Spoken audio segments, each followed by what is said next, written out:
Dear book lovers, welcome to another episode of SummaryPedia. This episode is going to explain The Wealth of Nations by Adam Smith. Now, this isn't just some dusty old book. It was published way back in 1776, and honestly, it completely changed the game. It didn't just describe the economy, it basically laid the foundation for modern capitalism, and it all started with one single massive question. So let's get right to it. What really makes a nation wealthy? Back in the day, the common wisdom was pretty simple. It's all about how much gold and silver you've got stashed in your vaults. But Adam Smith, he thought that was totally wrong. I mean, think about it. A giant pile of gold is pretty useless if your people don't have food to eat or clothes to wear, right?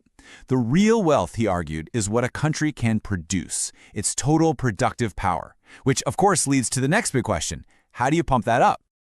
All right, Section 1, the power of specialization. So Smith's answer to that question kicks off with an idea that was, well, totally revolutionary for its time. It might sound kind of obvious to us now, but back then it was a huge deal. He said the secret to wealth doesn't come from kings or grand government plans. Nope, it starts with something much more fundamental, how we actually work. And he called this idea the division of labor.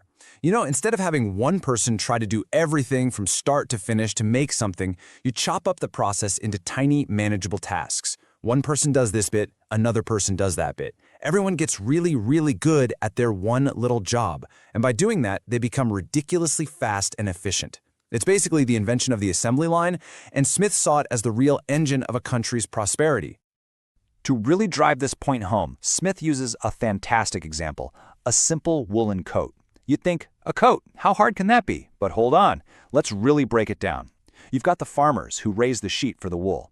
Then you need people to sort and comb that wool. Then spinners and weavers to turn it into cloth. Dyers to give it color. But wait, there's more. What about the tools they all use? Well, you need miners to dig up the metal and blacksmiths to forge those tools.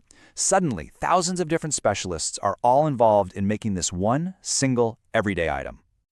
And the results of this kind of specialization? Absolutely explosive. Smith actually wrote about a nail-making workshop he observed in the Scottish Highlands.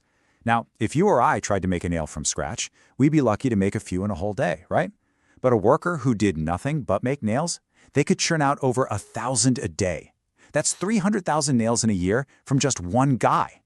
That incredible leap in productivity, that is the first major key to unlocking a nation's wealth. Okay, so Section 2, the invisible hand. We've got all these super specialized workers making tons and tons of stuff. But who's in charge? Who's the conductor of this incredibly complex economic orchestra? Who tells the shepherd, hey, we need more wool, or the miner, time to dig for more ore? This leads us to what is probably Adam Smith's most famous idea of all. So think about it. Once you specialize, you're toast if you can't trade. Our nailmaker is great at making nails, but he can't eat them for dinner. He has to exchange them for food, for clothes, for everything else he needs. This is what Smith meant when he wrote this. We all become merchants, in a way. And society as a whole transforms into this gigantic, bustling marketplace. Okay, but how on earth does this all work without falling into chaos? How do millions of strangers cooperate every single day? This is where Smith's genius really shines. He realized it's not because we're all just really nice to each other. He has this amazing line. He says it's not from the benevolence, the kindness of the butcher, the brewer, or the baker that we expect our dinner, but from their regard to their own self-interest.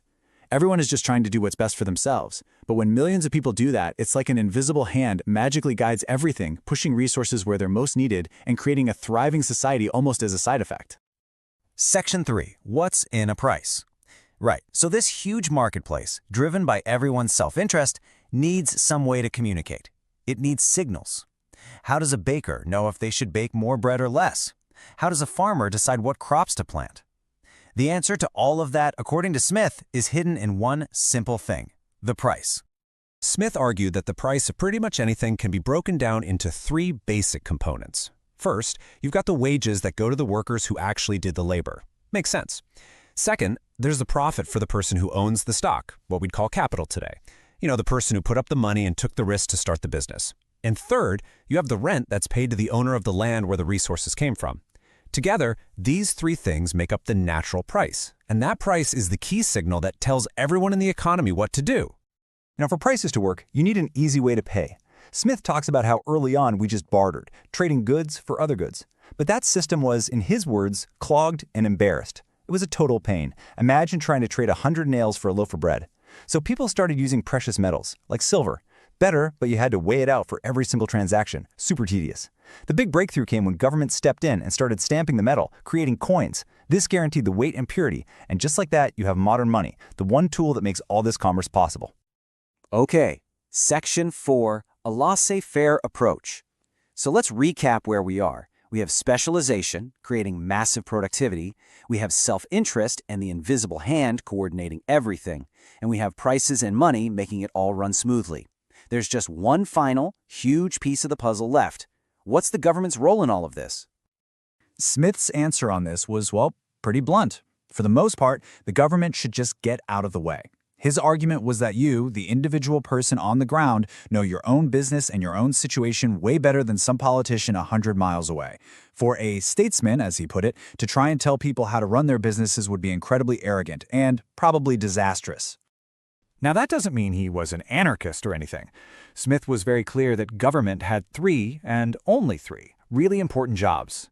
Number one, protect the country from invasion. The military. Number two, protect citizens from each other. That's the justice system, police, and courts. And number three, build and maintain the big public stuff. Think roads, bridges, ports, things that are essential for everyone but that no single person would find it profitable to build on their own. And that's it. Beyond those three duties, he argued, the market should be left to its own devices. All right, Section 5, the man behind the ideas. Let's pull all these threads together now and maybe spend a minute on the guy who came up with this incredible system of thought. So let's do a quick-fire recap of the big takeaways. First, a nation's true wealth isn't its pile of gold, it's what its people can produce. Second, the key to boosting that production is the division of labor, specialization. Third, the whole complex system is coordinated not by a central planner, but by the invisible hand of individual self-interest. And finally, free markets work best when the government basically just sets the rules and then steps back. And who is this guy, Adam Smith? It's easy to just think of him as an economist, but he was so much more. He was a moral philosopher, really. He was obsessed with the question of how human societies can work and thrive. He was a leading figure in this amazing period of intellectual history called the Scottish Enlightenment. So The Wealth of Nations wasn't just some dry textbook, it was his vision for a better, freer, and richer world. It's no wonder they call him the father of economics or even the father of capitalism. And that leaves us with one final big question to chew on. Remember, Smith was writing this back in 1776. His world was one of small workshops, local merchants, and sailing ships. Our world? It's one of massive global corporations, instant digital transactions, and huge complex problems like climate change. So the question for you is this. Is that invisible hand still powerful enough to guide our 21st century economy all on its own? Or does it maybe need a little help now and then? That's a debate that's still very much alive today.